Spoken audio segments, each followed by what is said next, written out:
She woke before the sun, folded towels with steady hands, poured tea, watered basil. No medals on the wall, no spotlight, just a quiet woman with a sharper memory than most men twice her size. She'd served, she'd stitched, she'd saved lives in war zones and kitchens alike, and when trouble came close, she didn't yell. She wrote dates, times, badge numbers. They called her paranoid, said she was seeing things, but the footage said otherwise, and so did the blood. They killed her on her porch, told the world it was a mistake. What they didn't know? Her son had been trained to disappear into countries without leaving footprints, and he'd just stepped off the plane. Where are you watching from? And what time is it right now? Let us know in the comments. She was always up early. Always. By 6:30, Eloise Carter had already folded the first load of towels and placed them on the faded wooden bench on her front porch. It was the kind of morning ritual that never needed to be spoken about, just part of her rhythm. A woman of quiet habits, 74 years old, with strong hands that had once stopped bleeding in battlefield tents and later calmed crying children in Sunday school. She'd seen war and peace, sometimes in the same week. Her neighborhood was quiet now, the kind of quiet that comes from long years of people learning to mind their own business. Retired mechanics, widows with curling garden gloves, grandkids who visited every third weekend, a row of modest homes with vinyl siding and aluminum screen doors that squeaked when the wind hit just right. It wasn't glamorous, it wasn't dangerous, it just was. Eloise stood at the edge of her porch, holding a kitchen towel against her hip. She took a deep breath, smelling the faint trace of lavender she always used in the rinse cycle. The air was warm, sticky already, like the day was bracing for something to break. That's when the cruiser came. It didn't come with sirens or lights. It didn't announce itself with the usual hum of authority. It just rolled slowly down the street like it was sizing the place up. Inside sat two officers. One of them young, twitchy, with short-cropped blonde hair and eyes that didn't know how to rest. The other, older, heavier, with a jaw that looked like it had clenched its way through decades of disappointment. Their faces were unreadable, but their presence said everything. Eloise noticed them. She always noticed things: movement, posture, hesitation. She was trained to see the signs long before people spoke. She gave a small, polite nod, a gesture of neighborly acknowledgement, nothing more. They didn't nod back. The cruiser stopped in front of her house.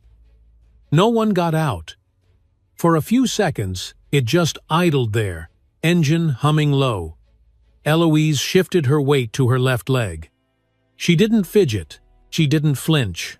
She waited. Eventually, the driver's side door opened. The older one stepped out first, his belt creaking under the weight of gear. The younger followed close behind, eyes darting. Eloise put the towel down on the bench and walked down the 2 steps of her porch. "Can I help you?" she asked. Neither of them answered. The older one was already eyeing her grocery bag sitting beside the door. The younger one stepped toward her, hand resting near his holster, not drawn, but not at ease either. "We had a report," the younger one finally said. "About a suspicious person. Seen around here." Eloise blinked slowly. "Suspicious how?" "Don't know. Just doing a check. Mind if we look through your things?" She paused. "Yes, I do mind." "Unless you have a warrant." The older officer made a noise, half scoff, half grunt. He walked right past her, reached for the grocery bag. "That belongs to me," she said.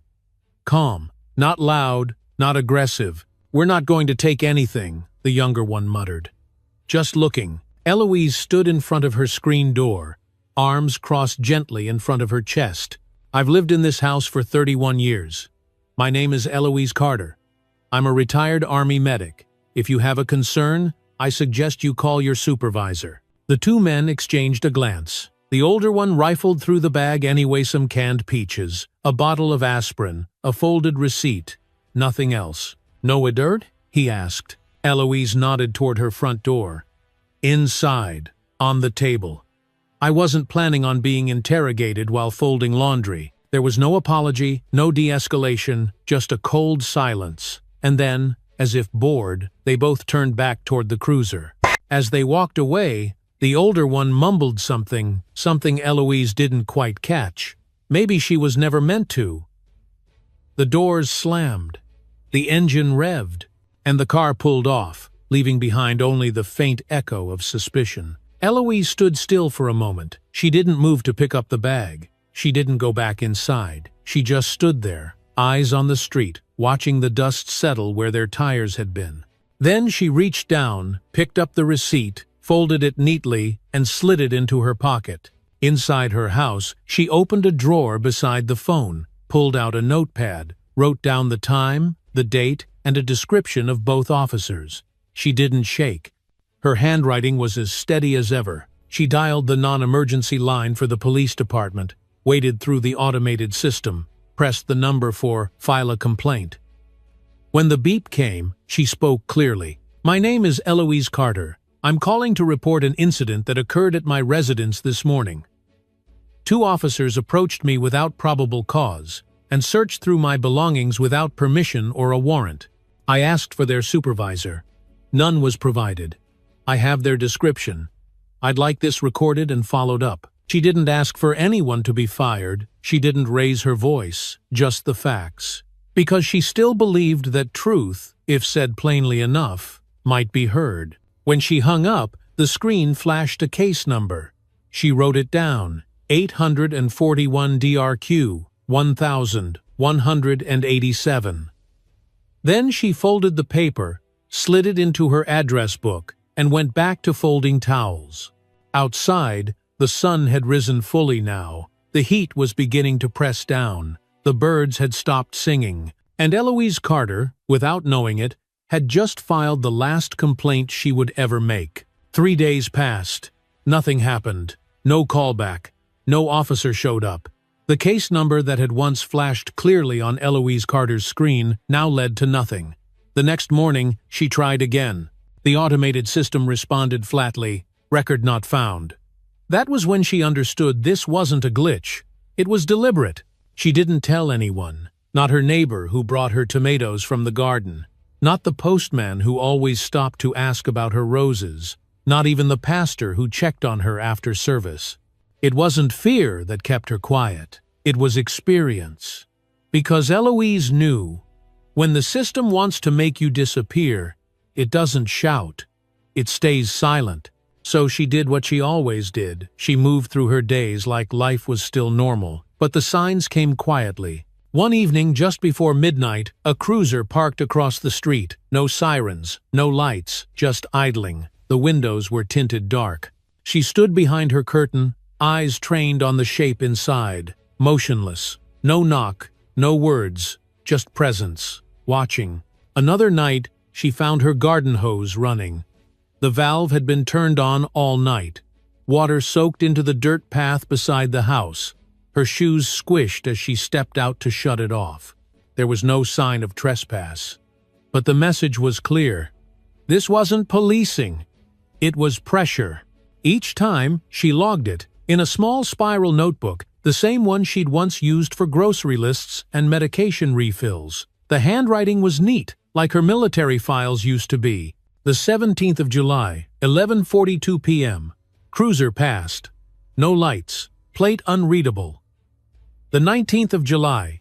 Hose turned on. Front gate still locked. No one seen. She didn't speculate. She didn't assign blame. She just documented. Then came the 4th night. It was after midnight again. She was reading in bed when she saw headlights off. The same cruiser. Parked across the street, engine silent. Eloise stood quietly, just behind the window pane. She didn't reach for her phone. She didn't call anyone. Because in her heart, she knew this wasn't about a suspect. This was about her. She waited. 15 minutes passed. Finally, a porch light flickered on at the neighbor's house. The cruiser eased into gear and rolled away like mist. Eloise didn't sleep that night. At 6 a.m., she opened a drawer and pulled out the old audio recorder she hadn't touched in years. It was the same one she'd used to document her husband's final months, back when doctors told her he was exaggerating his pain. Back when proving his suffering required tape. She pressed record. Her voice was soft. "They keep coming. I don't know why. I haven't done anything. But they park outside, stare at the house. They don't say a word. They don't ask anything. They just, look, I don't feel safe, and I don't think I'm supposed to. The next morning, she called the complaint line again. She waited on hold for 11 minutes. The same music loop played 3 times. No one answered. She put the phone on speaker and let it play while she made tea. Steam curled around the base of her mug. The line disconnected itself at minute 15. By noon, she printed out her own summary of the incident, the complaint, the officers, the disappearing case file. She mailed it by certified post to the Internal Oversight Division, the address she found on the city's website. She didn't include a return envelope, just the facts. Nothing more. The receipt went into her address book, right next to the defunct case number. She was not new to resistance. She'd stood under fire, carried wounded soldiers across mine-laced fields. She'd seen pain so raw it stripped a person of speech. She'd watched a man die holding her hand because she was the only one who didn't turn away. She knew what it meant to endure. But this silence, this official void from people sworn to serve, it felt colder than any battlefield. Because in war, at least the enemy wore different colors. That Sunday, she got dressed early. Powder blue dress, gold clip in her hair, lipstick just a shade too bold for someone her age. She walked to church with her chin up, smiled at the children, sang louder than she had in months, but her hands trembled during prayer. And when someone asked if she was all right, she simply said, "Just didn't sleep well." No one pressed, because in neighborhoods like hers, people knew. Some silences weren't meant to be filled. They were warnings. The sermon that day was about forgiveness, about letting go of anger before it shapes you. Eloise listened carefully, but her mind wandered to the notebook, still sitting on her kitchen table, to the garden hose, to the quiet car that had returned again and again. After service, she walked home slow. The kind of slow that isn't weakness, but thoughtfulness. Her son tried to call that night. The connection was poor. Static swallowed half his words. He was still deployed overseas some security detail that he couldn't talk about. The call dropped after 90 seconds. She left him a voicemail. "Hey baby, I just wanted to hear your voice. Everything's all right here. Just been thinking about you a lot. Call me if you get a chance tomorrow. I just need to hear you're okay." She didn't tell him about the officers, or the vanished case number, or the car that watched without blinking, because she knew him, and she knew that if he sensed anything wrong, anything at all, he wouldn't hesitate, and she wasn't ready for what that meant. Not yet. The next morning, Eloise Carter woke up early again. She always did.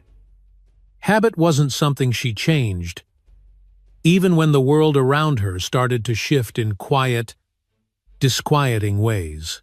She folded her blanket, checked the mailbox, watered the last of her potted herbs on the porch, but something inside her felt unsettled, not fear. Just the slow burn of knowing that something was moving behind her, beneath her, without her permission. Later that evening, she tried calling the Oversight Division, the one she'd sent her complaint to by certified mail. She wasn't asking for much, just confirmation, just proof that her words had landed somewhere. But the number listed on the city website now rang twice, and then cut to a message, "Temporarily unavailable, no alternative number, no forwarding line." That same night, the porch lights outside her house flickered. Not for long. Just once. A blink. Like someone cut the circuit and stitched it back together in the space between breaths. She turned off every light inside. Saturday in the dark with the blinds cracked open. And she didn't wait long. The cruiser came back. Same car. Same windows tinted like a lie that never changes. This time, it parked directly across the street. No engine running, no headlights, no movement. It didn't bother hiding anymore. She didn't blink, just sat at the window and stared. As if she were holding vigil over the truth no one wanted to name. She reached for the recorder again. Her voice came out steady. Midnight, July 23rd. They're back. Same car. No lights. Just sitting there. Still no contact. She waited another 20 minutes. Still, no one stepped out. But then, just as she started to turn away, her phone lit up. Unknown number. No message, no text, just a quiet ring. Then silence. They weren't just watching anymore, they were signaling. That was when she knew for certain. This wasn't about misunderstanding. It wasn't about mistaken identity. This was deliberate, a pattern, a practice. And she was part of something larger, something systemic. It wasn't about justice anymore. It was about testing how long someone like her would hold the line. She looked down at her hands, wrinkled but still precise. These were hands that had sewn up soldiers in jungle rain, hands that had closed eyes of the dying. Not because she was brave, but because no one else was willing to. She didn't fear them, but she'd stopped expecting fairness. The next morning, she walked to the corner market. Mr. Alvarez was behind the counter, like always. The place smelled of cinnamon and floor polish. He'd run that shop since her son was in high school. He looked up and paused. "They stopped you again, didn't they?" he asked, voice low. Eloise didn't answer right away. "Why do you say that?" He sighed. "Because I saw them, last week, outside. They were going through your bag like you were hiding dynamite. But you didn't flinch. You looked at them like they were the ones who should be nervous." She raised an eyebrow. "So?" He leaned in. "So I know what that means. People like you, they don't like you. You don't lower your head. That scares them more than anything." She said nothing. He pulled out a small paper bag from beneath the counter. "Here. On the house. And if they come sniffing again, tell me. I got a new camera installed." She took the bag and nodded. Her fingers brushed his for just a second. That was enough. In this neighborhood, alliances weren't spoken. They were felt. But the pressure didn't let up. 3 mornings in a row, her mailbox was left open. Even after she'd checked it, her garbage bins were tipped over. On the sidewalk in front of her porch, someone painted a red X. She called the city utilities. They said it was a marker for plumbing, but no other house had one. On July 24th, she called the Civilian Protection Liaison Office, left a detailed message. "My name is Eloise Carter. I'm calling to report repeated, targeted harassment. I've already submitted documentation through the proper channels. I have a receipt confirming delivery. I am requesting immediate follow-up. Thank you." She didn't receive a call back. That afternoon she checked the complaint portal online. Her name was gone. The case number? No match found. But the final blow came the following morning. A plain envelope was left in her mailbox. No stamp, no postmark, no return address. Inside was one sentence, typed in small black font. "Some people don't know when to stop asking questions." No signature, no logo, no explanation. She didn't cry. She didn't scream. She didn't even record it. She just stood in the kitchen, holding the paper like it was a final notice that truth would no longer be tolerated here. She looked over at the old recorder still sitting on the table. She tapped it once, then twice, then turned it off. Not because she was giving up, but because she knew whatever came next couldn't be spoken aloud. It had to be done. Quietly. Precisely. Like all the most important things she'd ever done. Toby Grant hadn't slept in 3 nights. It wasn't the time zone. It wasn't the mission. It was the silence from back home. He'd called his mother 4 times in 5 days. Once it went to voicemail. Once it rang 5 times and cut off. Twice, it didn't connect at all, not even static. He knew something was wrong the second she said, "I just need to hear your voice." That wasn't her way. Not unless something beneath her calm was breaking apart. He was stationed in Northern Europe. Officially, he was training local units. In reality, he was running strategic assessments for a NATO defense program of those things nobody on the record ever talks about. But the moment that last call dropped, he filed for immediate leave. No questions, no explanations, just a code that didn't ask for details. His commanding officer glanced at the paperwork and asked, "Trouble at home?" Toby didn't say a word. He packed light, black duffel, tactical boots, old field jacket with the patch removed. His mother always said that jacket made him look like the wind couldn't move him. By 2 a.m., he was on a flight. Not commercial, not tracked. The kind of quiet transport the government uses when they don't want paperwork. He slept with one eye open. By sunrise, he touched down in Washington, and the moment his boots hit American ground, he felt it. That old tension in the back of the neck.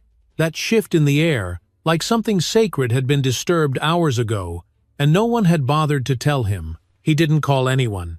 Didn't check in.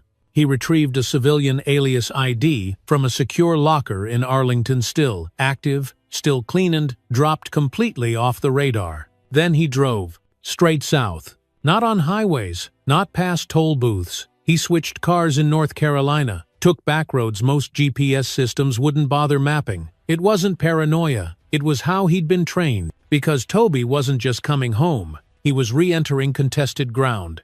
When he finally reached the block where he'd grown up, he parked 2 streets away, got out, walked the rest of the way with his collar turned up and a backpack over one shoulder. Nothing looked different. Same crooked stop sign, same basketball hoop leaning sideways on Mr. Jenkins's garage, same mailbox rusted halfway through at number 312. But something was wrong, not visibly, in the air. It felt like something holy had been cracked, and the pieces swept away before anyone could ask what it meant. He approached the porch like a man entering a crime scene. Calm, focused, not afraid. He saw the signs. A faint chalk mark on the sidewalk, too clean to be kids. A cable on the utility pole that didn't match the others. Grass flattened in 2 perfect tire tracks along the fence. He knocked. Once. Twice. No answer. He turned the knob. The door was unlocked. Inside, the air smelled like lavender and lemonwood polish.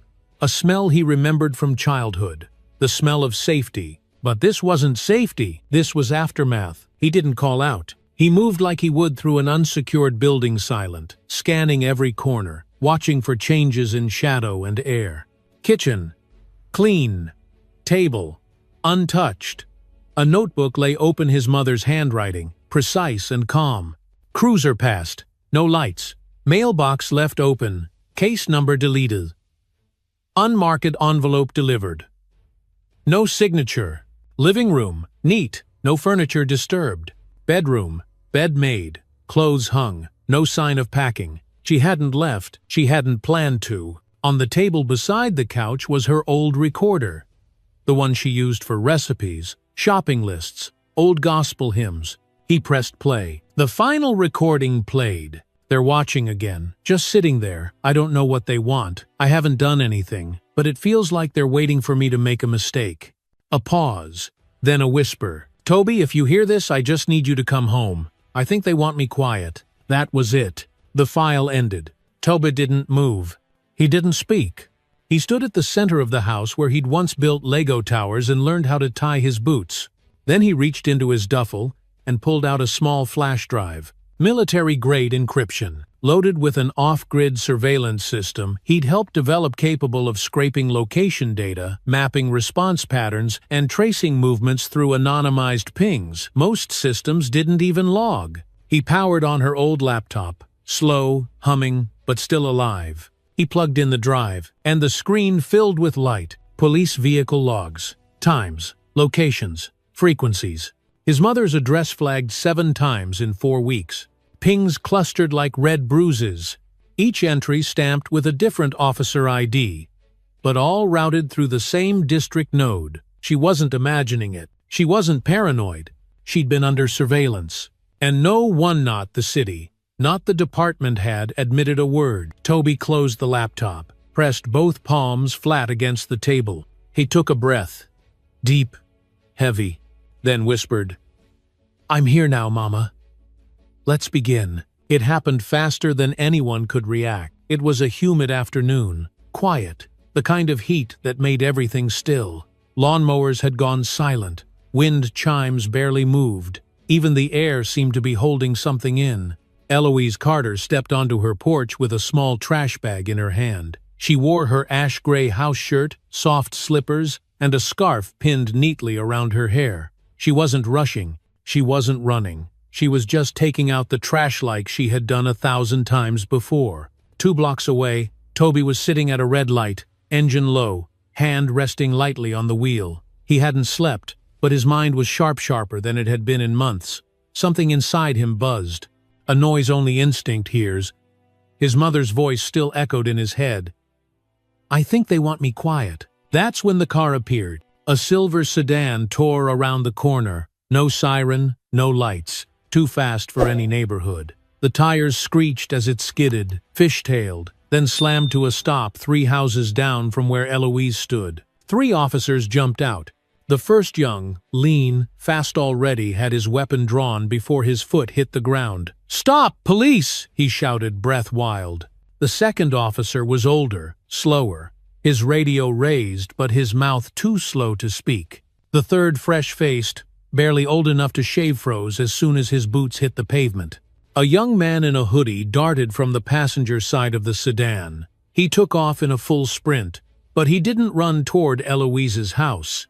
He veered left, leapt over a hedge, and disappeared behind a line of old sheds and fences 2 houses down. But Officer Dunth, the young-own, didn't see that. He didn't process direction. He didn't verify. All he saw was motion. All he saw was a black woman on a porch, holding something in her hand, stepping into the sunlight. And in his twisted, panicked logic, that was all he needed. "Hands up!" he shouted, raising his weapon. Eloise froze. Not out of fear, but confusion. "I live here," she said calmly. "Get on the ground!" he shouted again. His finger was already pressing the trigger guard. "I'm just taking out the..." The shot cracked the air like a thunderbolt. A single report, loud, sharp, final. The bag dropped first, hitting the wooden steps with a dull thump. Cans spilled out, clattering and rolling in lazy circles. Then her knees gave out. Then her body folded, gently, as if even gravity refused to rush the fall. She hit the concrete with her cheek.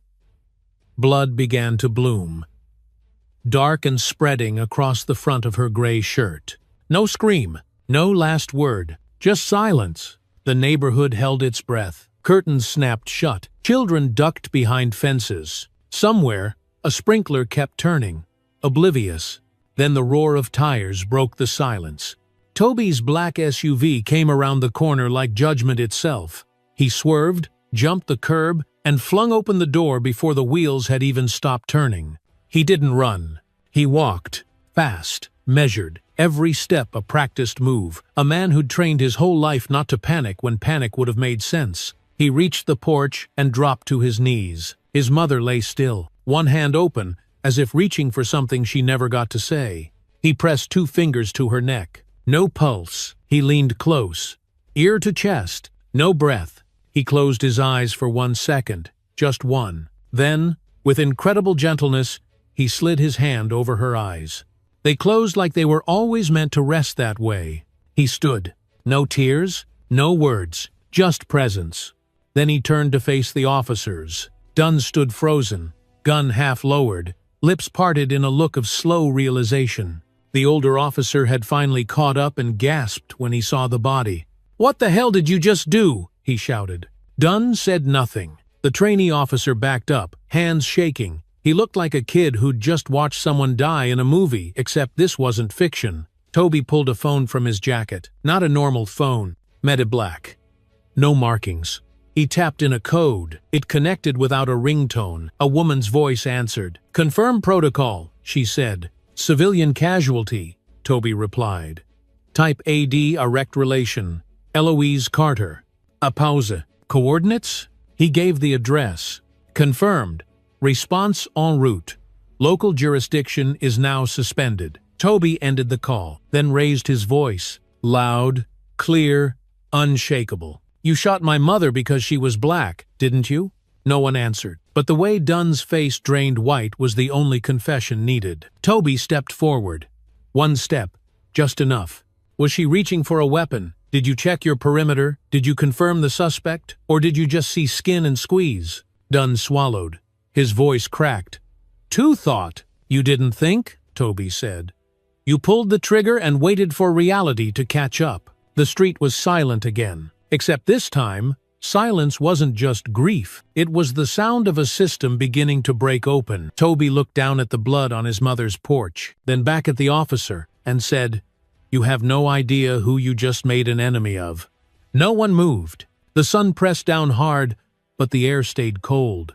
Officer Dunn still had his gun in his hand, but his grip had gone slack. His mouth hung open, eyes bouncing between Toby and the woman lying in a growing pool of blood on the porch. The senior officer took a step back, muttering something under his breath. The trainee looked like he was about to vomit. Neighbors began to open their doors slowly, just a crack.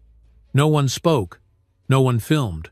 They just watched, eyes wide, faces stunned. The kind of silence that happens when people realize they've just witnessed something they can never unsee. Toby stood completely still, his hands relaxed by his sides. His chest rose and fell slowly, controlled, trained. But inside, something had already shifted. Not rage, not panic. Something colder, more focused.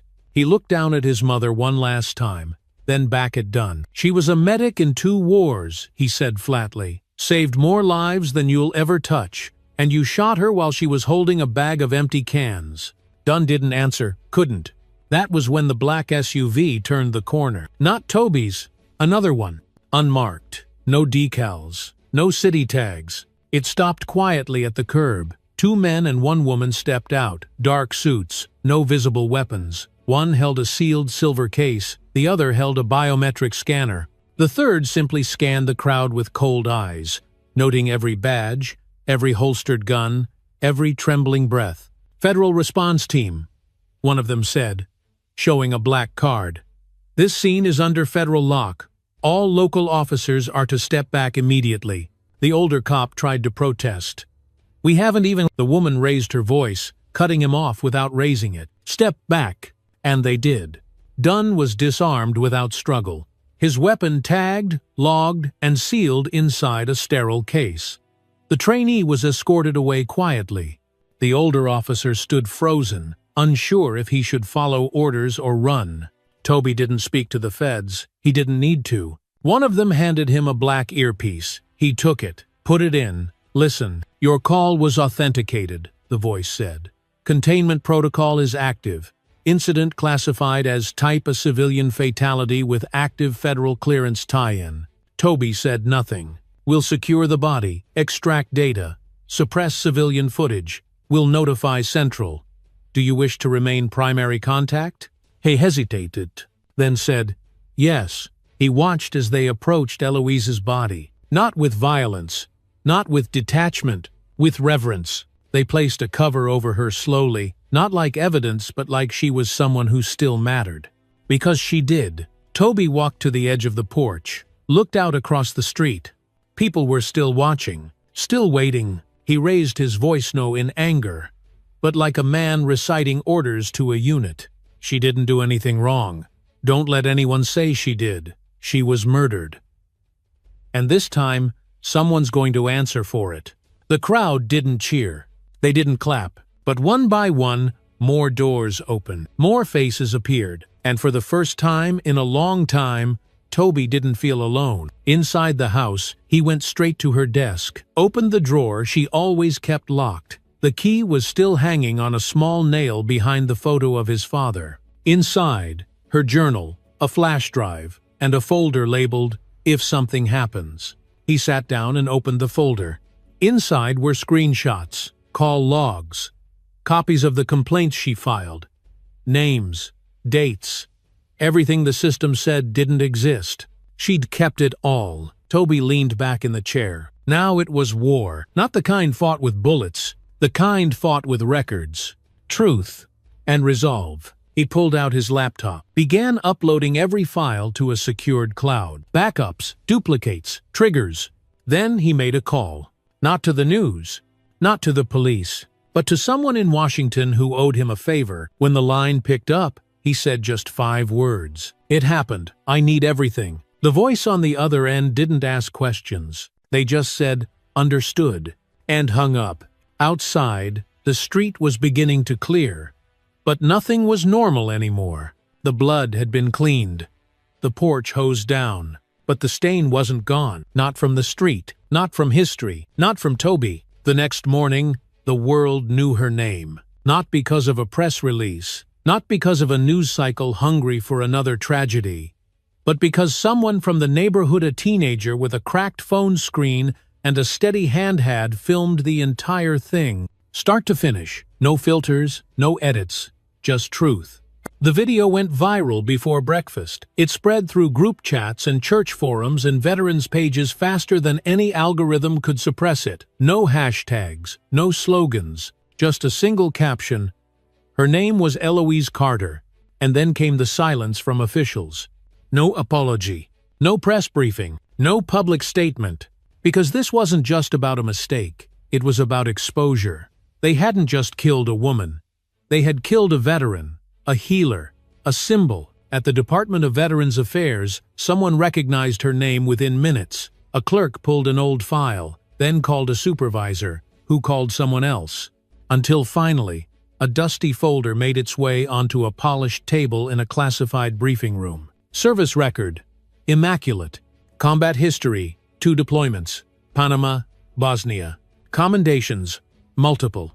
Medical interventions in hostile zones. Field surgeries done under fire. Civilian lives saved. Eloise Carter wasn't just a retired Army medic. She was a quiet legend. The kind of person the military never talks about until it's convenient. Toby didn't wait for anyone to spin the narrative. He got ahead of it. He sent the documents from her folder to 5 separate contacts: lawyers, activists, former intel agents who owed him favors. Each got a copy of her service record, her complaint history, and the footage. He didn't tell them what to do. He didn't have to.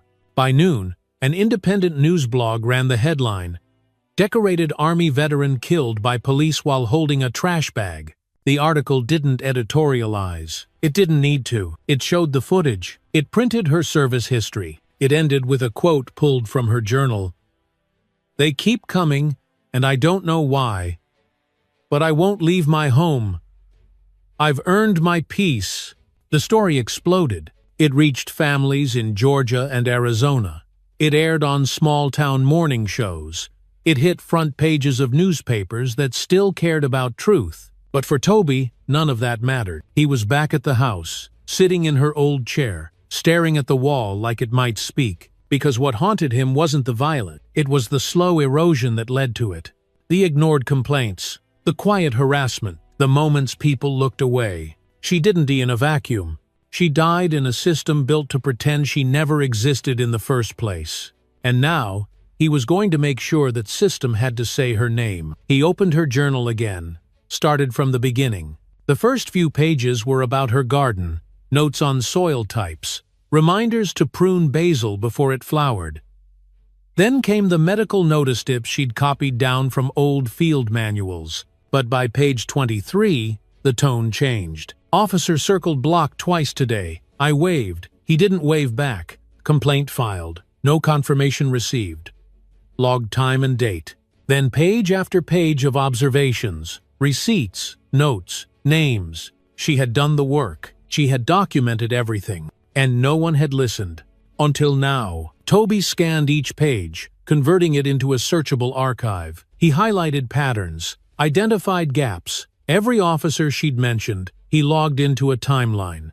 Every lost complaint, he cross-referenced with dates when cruiser logs passed her address.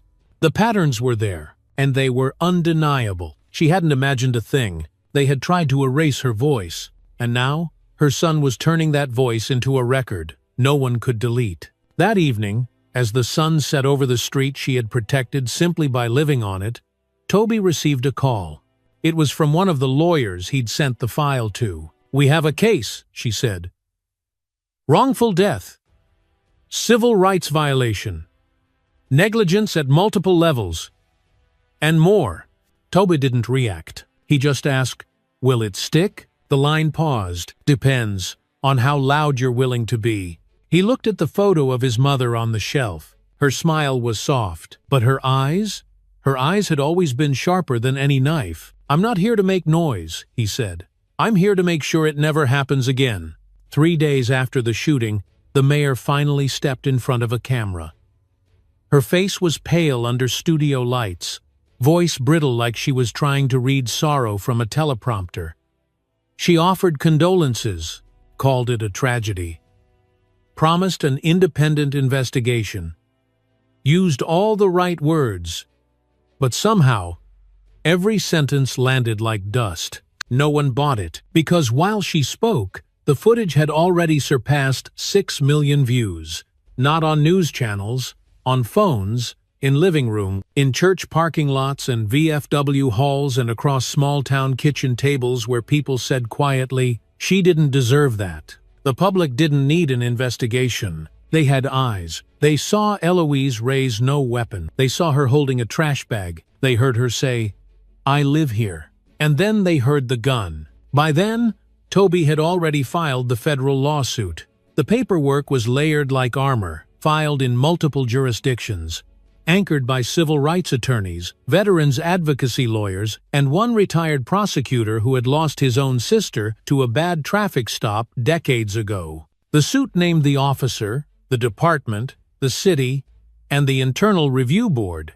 It alleged civil rights violations. It alleged wrongful death. It alleged deliberate negligence, systemic failure, and obstruction of due process through the documented suppression of Eloise's previous complaints. He didn't hold a press conference.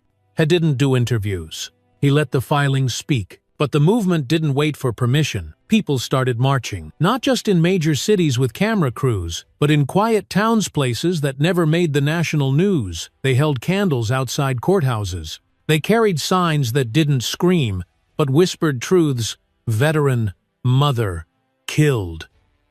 And beneath those signs, printed in faded black and white, was the face of Eloise Carter. "She was one of ours," someone said at a vigil. "I served with her," said another man, holding back tears. "She saved my life. Panama, 1990.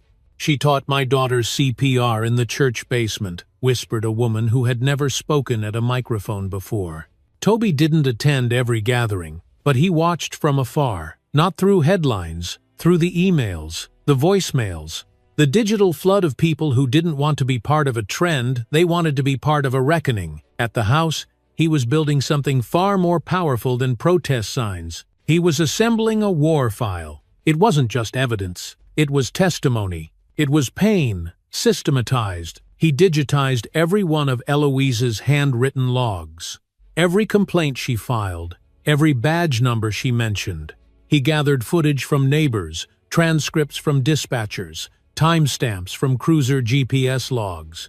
He used mapping software once built for drone warfare to trace the pattern of intimidation against her home. And once all the threads were in place, the pattern was undeniable. Every complaint had triggered more surveillance. Every call she made was followed by silence and then escalation. Every time she asked for help, the system responded by marking her, not as a citizen to protect, but as a problem to manage. So he turned the file into a weapon. He sent it to oversight committees. He sent it to civil liberties watchdogs. He sent it to lawyers, journalists, retired JAG officers, and 3 veterans organizations, 2 of which had once refused to take on police accountability cases. Each recipient received the same note, printed in bold: "If you delete this, you are complicit." Some ignored it. Most didn't. Within 72 hours, the Department of Justice issued a preliminary inquiry. Within 96 hours, 2 officers involved in the Eloise Carter incident were placed on administrative leave. The city released a statement calling the shooting unfortunate, but not reflective of departmental values.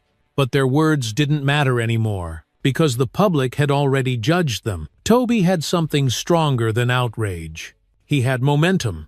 He took meetings in quiet rooms that required clearance and passwords and signatures just to enter. He met with legislative aides, senators, and retired generals who remembered his mother's name from classified reports. He didn't ask for justice. He asked a question: what would you do if it was your mother? Some looked away. Some made phone calls. One senator said, "We'll introduce a resolution, a recognition of her service, a call for oversight." Toby gave a small nod. But inside, he wasn't impressed. Resolutions were made of wind. He didn't want wind. He wanted law. He wanted accountability that cost something. He wanted the system that ignored his mother's cries to feel her absence in every form, every office, every press briefing that tried to move on. So he kept building. He filed over 24 FOIA requests, Freedom of Information Act, filings for body cam footage, cruiser logs, internal memos, and chain of command communication from the weeks leading to her death. He was stonewalled, so he adapted. He contacted former colleagues from intelligence operations. They helped him recover metadata that city servers had accidentally deleted. A retired judge passed him a leaked internal audit from the city's Civilian Complaint Review Board. It was short, 3 pages, but it said everything. Her file had been flagged 3 times. First, priority monitoring. Then, non-compliant. Finally, escalation advised. No explanation, no incident notes, no accountability assigned. Just those 3 markers. He stared at the words for a long time. Then he uploaded the document to the archive, made it public. He didn't add a headline. He didn't write an op-ed. He didn't speak. He just let it sit. Eloise Carter had been targeted, not by a single man, not by one bad cop, but by a culture built to suppress the people who ask too many questions. And now, that culture was under siege. The pressure started to crack the walls. It began at City Hall. A staffer leaked an internal email chain. Top officials had known about Eloise Carter's complaints months before her death. Not only known, but actively worked to bury them. One email read, "She's persistent. Someone needs to step in before this turns into something bigger." The leak made front-page headlines. By the end of the day, the city attorney quietly resigned. No press release, just a folded flag on his desk and an inbox wiped clean. Then it moved to the department. The chief of police stood at a podium in front of a wall of American flags. He spoke for 94 seconds. No questions, no remorse. He called the shooting an avoidable tragedy, but refused to say whether the officer would be charged. The crowd outside the station didn't chant, didn't heckle. They didn't need to. They simply held up her photo, creased, copied, passed from hand to hand. A face now seared into every wall that had once ignored her. The police union fired back immediately. They claimed the department was being politically targeted. They said Officer Dunn had followed protocol, said he had feared for his life, said the training manual justified the shot. But this time, no one listened, because this time, the footage wasn't locked behind a courtroom or edited by a network. It was everywhere. Playing on TVs in diners, streaming on silent loops in gas stations, shared by veterans who once wore the same patch she did. There was no escaping her face. There was no escaping what had been done. And for the first time in a long time, the people in charge were cornered. They tried to meet with Toby. He declined. They sent intermediaries, liaisons, spokespeople. He refused them all, because by now, he didn't need their permission. He had leverage. Every hour, new pieces of his mother's timeline were published online. Every document, complaint, cruiser log, body cam, freeze frame was indexed and released. Toby didn't accuse anyone. He didn't editorialize. He simply showed the truth and let it burn. The people did the rest. They called their council members. They emailed senators. They showed up in front of buildings that had never known protest and simply stood in silence, dozens of them at a time. Some in wheelchairs, some holding candles, some just holding her name. One protester held a sign that said, "What if she was your mother?" It went viral. Meanwhile, the DOJ elevated its inquiry to a full-scale federal investigation. The FBI requested full access to Toby's data system. Even the Pentagon issued a rare statement confirming Eloise Carter's service record and announcing a posthumous recognition ceremony in her honor. Toby didn't attend. He sent a letter instead. It read, "If your medals couldn't protect her while she was alive, don't pretend they mean anything now." The letter broke the internet. People printed it out, taped it to their front doors, read it aloud at town halls. Veterans recited it at grave sites. Police unions called it inflammatory. But silence from Washington said everything. Inside Eloise's home, Toby worked around the clock. The living room was a war room, laptop cords tangled over maps. Sticky notes marked patterns across 3 counties. A digital whiteboard tracked which officials had received the archive and which had remained silent. He was no longer a grieving son. He was a tactical operator executing a moral campaign. and the country was watching. One night, a journalist called Himone he respected, the kind that wrote slow stories, deep stories. "I've been following your archive," she said. "Off the record, I've never seen the system shake like this. But I need to ask, what do you want?" Toby didn't answer at first. Then he said, "I want the truth to cost them." He didn't mean money. He meant reputation, legacy, illusion. He wanted the systems that allowed this to bleed publicly, so no one could look away again. That journalist ran a story that night. It wasn't about how Eloise died. It was about how she lived. She wrote about Bosnia, about Eloise carrying a wounded teenager through sniper fire, about nights in field tents where Eloise performed surgery by flashlight, about the Sunday school class she led for 7 years, about how she planted basil every spring because she said the smell made the house feel alive. The article ended with one line: "She didn't ask to be a martyr, she asked to be heard." That's when everything changed. A week later, a federal judge fast-tracked the wrongful death lawsuit. The city council held an emergency vote to disband the oversight board that had ignored Eloise's complaints. But Toby knew bureaucracy could bend without ever breaking, so he escalated again. He contacted the Constitutional Accountability Center and drafted a legislative bill. It was called the Eloise Act. Its purpose: to mandate external, independent investigation for any officer involved death where the victim had filed prior complaints.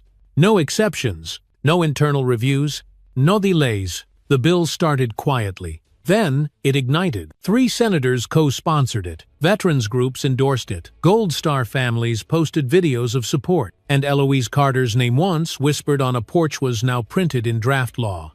The boy who once watched his mother stitch bullet wounds in silence had turned her final breath into something permanent. Not a monument, a mandate. And he was just getting started. The hearing room was quiet. Rows of people filled every seat, some in military uniforms, some in plain clothes, some clutching faded photographs of people they'd lost to silence. The name on everyone's lips wasn't just a case anymore. It was an echo. Eloise Carter. The committee chair adjusted her microphone. "This session will now consider public testimony for the proposed Eloise Act." Toby stood when his name was called. He wore his old service jacket, the one his mother stitched back together after it tore in the field. The unit patch was still missing, but the scars in the fabric had a story. So did he. He walked to the podium slowly, not to stall, but to make sure they felt each footstep. "I didn't come here to give a speech," he began. "I came here to carry forward what my mother never should have had to bear alone." The room leaned forward. She served this country with a sewing kit in one hand and a stretcher in the other. She saved lives in combat. She saved dignity in her neighborhood. But when she needed help, she got silence. He held up a single document, the internal flag that said, "Escalation advised." This is the last note placed on her name before she was shot dead on her own porch. For what? For living, for speaking up, for keeping records. His voice didn't shake, but the silence behind it did. "I know some of you think this bill is too broad, that it will tie the hands of law enforcement. But let me be clear. My mother wasn't asking for special treatment. She was asking not to be erased." He paused. "You want to know what justice looks like? It's not just about trials. It's not just about charges. It's about making sure that the next woman filing her 6th complaint, calling the non-emergency line for the 7th time, knows someone is listening." There were no interruptions, no crosstalk, just breathless stillness. He ended with 6 words: "Please, let her name mean something." When he left the hearing room, people rose not because of who he was, but because of who she had been. A week later, the Eloise Act passed committee review. 2 weeks after that, it passed the Senate. And for the first time in a decade, a justice bill crossed the House floor without a single vote against it. The president signed it in a small ceremony. No cameras, just Toby and a folded flag on the table beside him. Behind them, framed on the wall, was a photo of Eloise in uniform, young, strong, eyes focused on something past the frame. Like she always knew this moment would come. But for Toby, the work didn't end there. He returned to her home. To the porch, the blood had long since been washed away, but in its place was a bronze plaque. Eloise Carter, veteran, mother, witness, never erased. He touched the railing she once leaned on and looked out across the street.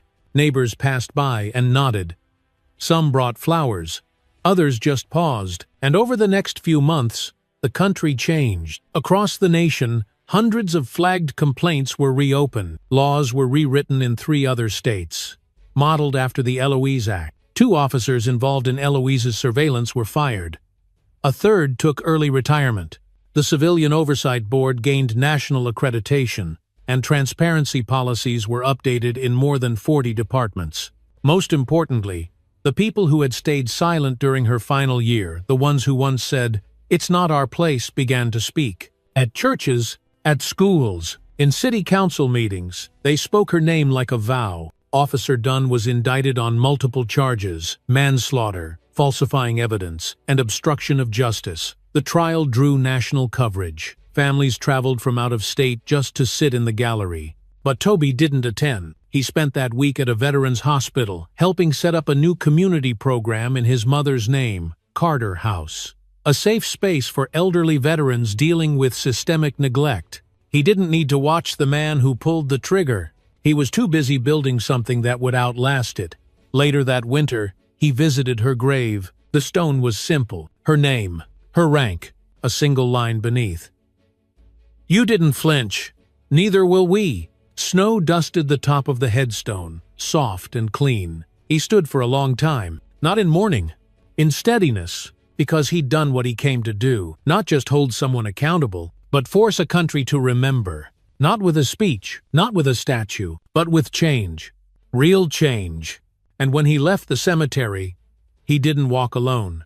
3 young girls from the local school walked beside him. One carried a journal like the one Eloise used to write in. Another wore a patch on her sleeve, an embroidered cross over a medic bag. The third just looked up at him and said, "My mom says your mom helped save a man during the war.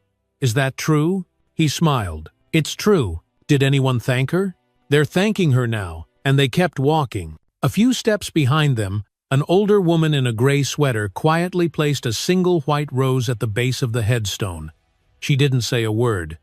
She didn't need to, because Eloise Carter wasn't just a name anymore. She was a movement. She was a law. She was a mother who never stopped protecting. And now, she never would. 6 months had passed. The world had moved on, as it always does. Headlines shifted to new crises, new names. But in one small neighborhood, where a bronze plaque caught the morning sun on a front porch, Eloise Carter's presence remained. Toby never expected the world to pause forever. But what he did expect, what he fought for, was that it would never forget. He stayed in the house, not because he couldn't leave, because it wasn't finished. Every morning, he woke before sunrise, just like she used to. He'd fold a towel across the porch rail, not because it needed folding, but because that's how she began her day: neat, useful, deliberate. A rhythm built from care. People came, strangers sometimes, veterans, young women with notepads, grieving mothers, local reporters. One by one, they knocked on the same door where silence once answered, and now they were met with something different: witness. Some just asked questions, some just cried, some said nothing, just stood on the porch with their hands in their pockets, staring at the step where her blood had once dried before the rains washed it away. He never turned anyone away, because this, too, was part of the work. The Eloise Act had changed things. It was being enforced, reviewed, refined. Oversight bodies now included people like her nurses, teachers, veterans, not just lawyers and administrators. A few cities even invited Toby to help train new officers not on combat, but on presence, on humanity. He didn't teach them how to fight. He taught them how to notice, how to listen when a complaint isn't just a file, but a lifeline. One cadet, barely 22, asked him quietly during a break, "Do you think people like me can change anything?" Toby looked at him, said, "You can ruin everything in 3 seconds, or you can save someone's world by just showing up." Either way, it's your choice." The cadet nodded. A week later, that same young man helped stop an unlawful arrest during a wellness check. He quoted the Eloise Act during his report. He cited the clause. He kept someone safe. Small, maybe. But Toby knew that's where real change lived. Not in headlines, in habits. By late spring, something unexpected happened. He got a letter. It was handwritten. The paper smelled faintly of lavender. Inside was a note from Officer Dunn's mother. It didn't apologize for her son. It didn't ask for pity. It just said, "I watched your mother's testimony. I watched your silence. I watched you build something my son never understood. I'm sorry for what you lost, and I'm sorry for what he never learned." Toby folded the letter carefully, placed it inside Eloise's journal, and left it there, because some grief isn't meant to be answered, only held. Later that month, the local high school renamed their community service scholarship. It became the Eloise Carter Resilience Grant. The first recipient? A student whose mother had once come to Eloise for help with eviction paperwork. She wrote an essay about what it meant to be seen, to be respected, to be remembered. Toby read her words under the auditorium lights and felt, for the first time, not anger or purpose, but peace. Not everything was healed. The city still had problems. The department still had shadows. But now there were lights on in the corners, eyes that stayed open, and people who whispered her name like it was instruction, not memory. Eloise. A few weeks later, Toby stood again in front of her grave. This time, he brought no speech, no flowers, just himself, and a simple item, her old wristwatch. He placed it at the base of the stone. He'd had it cleaned, polished, but he didn't restart it, because some things don't need to be reset. Some moments hold enough weight to stretch across generations. He stood there in the breeze for a long time, and for once, he didn't feel like something was missing. He felt full. He felt forward. And when he turned to leave, he wasn't alone. A child walked beside him, a boy about 10, dragging a too-big backpack behind him. "Were you her son?" the boy asked. Toby nodded. "She was brave," the boy said. Toby smiled. "She still is." The boy reached into his backpack and pulled out a laminated flyer Eloise's photo. Beneath it the words, "She didn't stay silent. Neither will we. My teacher gave this to us," the boy said. "She said when we see something wrong, we write it down. We speak." Toby nodded. "Your teacher's right. She said your mom taught people that." "She did." And together, they walked back toward the street, toward a world still learning but no longer pretending it didn't know better. Summer returned quietly, the way old friends do softly, with more warmth than words. The crepe myrtle in front of the Carter house bloomed early that year. Its pink petals spilled gently over the porch railing where Eloise Carter once stood every morning with a towel in hand and quiet strength in her bones. And though she was gone, her rhythm remained. There was still a chair where she used to sit, still a folded towel across the bench, still a soft scent of lavender from the potted plants she'd raised like children. But there was no longer any fear, no longer a lingering shadow of silence. Instead, there was legacy, stillness with meaning.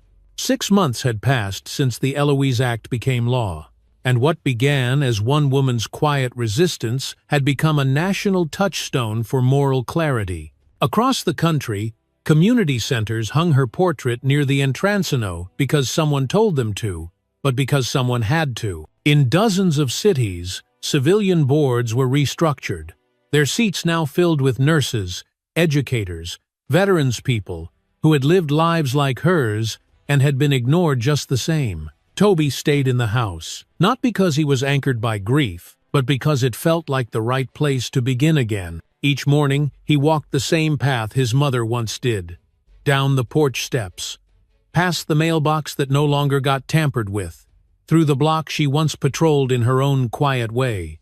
The neighbors waved differently now, not out of politeness, but out of knowing.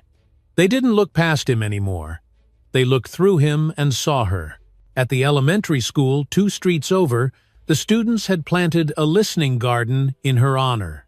Each flower bed was named after one of her journal entries. Speak plain, show up, write it down.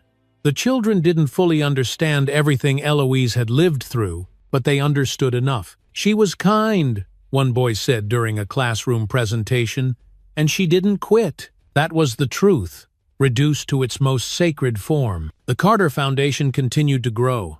What started as a single scholarship had become a national program offering mentorship, training, and legal aid to women filing formal complaints in high-risk systems, from housing to hospitals to law enforcement. The organization's slogan was stitched on every brochure and every shirt. 3 simple words: never erased again. And Toby, once reluctant to be anyone's symbol, had become something unexpected. Not a leader, not a hero, but a steward. He traveled less now, choosing instead to walk with depth, not distance.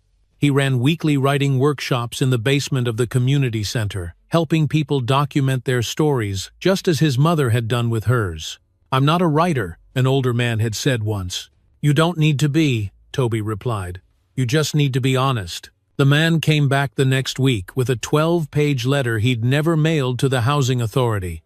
It was raw, beautiful, and he read it aloud, trembling. That night, everyone clapped not because it was perfect, but because it was heard. That was the world Eloise had tried to build, one breath at a time, and now it was breathing. In October, on what was now known as National Civic Resilience Day, thousands of schools took part in a collective moment of reflection. Students wrote letters to people in their communities who had shown up when it mattered. Some wrote to bus drivers, some to older siblings. More than a few wrote to Eloise Carter. "I don't know you," one 9-year-old girl wrote, "but I love who you were." That letter made its way to the porch. Toby found it one morning tucked under the flower pot. He opened it, read it twice, and then slipped it between the pages of his mother's last journal, because those words, like hers, were worth saving. Later that month, Toby sat on the edge of her grave. The headstone was shaded by a tree planted by 3 volunteers from a local college. The grass around it had grown back thick. There were no more cameras, no more microphones, just a man and memory. He placed a pebble on the headstone, a quiet Jewish tradition someone had taught him on one of his trips. He liked the gesture. It didn't fade like flowers. It stayed. He whispered her name, not as prayer, but as promise. Then he stood. He looked across the small cemetery hill and saw 2 children crouched beside another grave, writing something in chalk on a flat stone. They looked over and waved. Toby waved back. The world wasn't healed, but it was healing. As he walked back toward the street, a warm breeze carried a familiar scent, lavender, maybe, or something like it. Something that reminded him of home, of old songs, of folded towels and quiet defiance. At the corner, a mural stretched across the side of a building. It wasn't flashy. Just a painting of Eloise seated on her porch, pen in hand, eyes forward.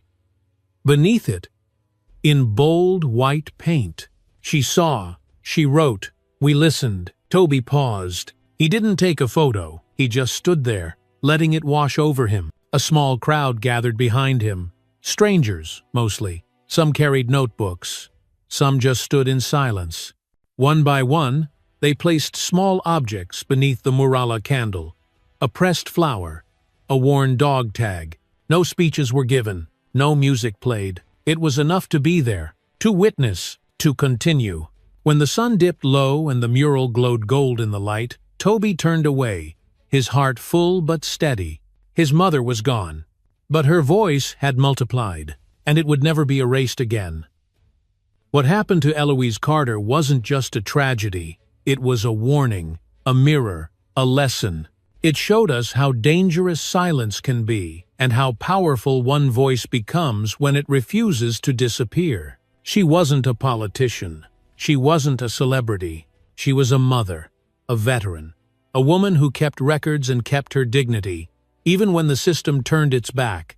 And in doing so, she gave us all a blueprint for resilience. This story reminds us that no matter how small our actions may seem, writing things down, speaking up, showing up, they matter, they ripple, they protect. Especially for those of us who have lived long enough to see cycles repeat, it's never too late to say, enough. Never too late to ask hard questions. Never too late to stand beside the truth. Eloise Carter didn't live to see the change. But because of her, others will. Because of her, laws were rewritten. Young people were educated. Silence was broken. So if her story moved you even just a little, please don't let it stop here. Share this video with someone you love. Someone who needs to remember that dignity doesn't come from a title, it comes from how we live.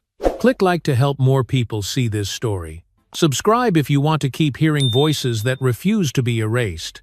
And leave a comment, tell us who in your life reminds you of Eloise. Because stories like this only live on when we choose to carry them forward. Thank you for watching, and never stop showing up.